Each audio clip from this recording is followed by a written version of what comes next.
வெளி மாவட்டங்களில் வசிப்போர் சென்னைக்கு வருவோரை பரபரப்புடன் வரவேற்கும் இடமாக விளங்கியது கோயம்பேடு பேருந்து நிலையம். 37 ஏக்கர் பரப்பளவில் பிரம்மாண்டமாக அமைந்துள்ள இந்த பேருந்து நிலையம் ஆசியாவிலேயே மிகப்பெரியது என்ற தனிச்சிறப்பை பெற்றது.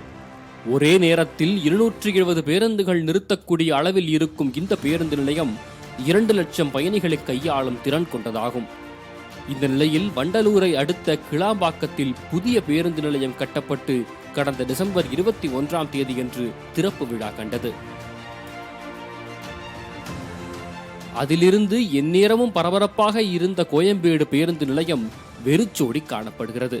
பண்டிகை காலங்கள் வந்துவிட்டால் ஜே ஜே என கூடும் கூட்டத்தை பார்க்கும் போதே இன்ப அதிர்ச்சி நிச்சயம் எழுந்திருக்கும்.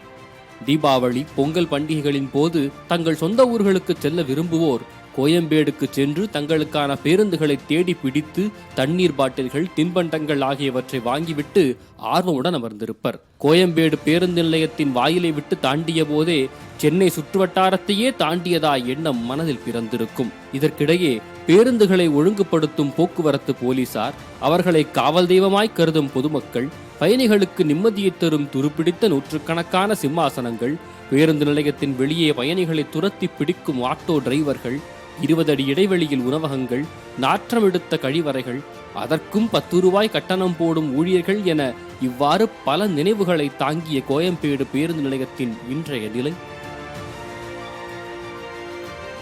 சென்னையிலிருந்தே வெகு தொலைவில் உள்ள கிளாம்பாக்கம் பேருந்து நிலையத்தின் மீது மக்களுக்கு வெறுப்பு இருந்தாலும் இதனை ஏற்றுக்கொண்டாக வேண்டிய கட்டாயம் எழுந்துள்ளது. அதே நேரம் இத்தனை ஆண்டுகளாக பரபரப்பாக செயல்பட்டு வந்த கோயம்பேடு பேருந்து நிலையம் சப்தமில்லாமல் முடங்கி போயுள்ளது.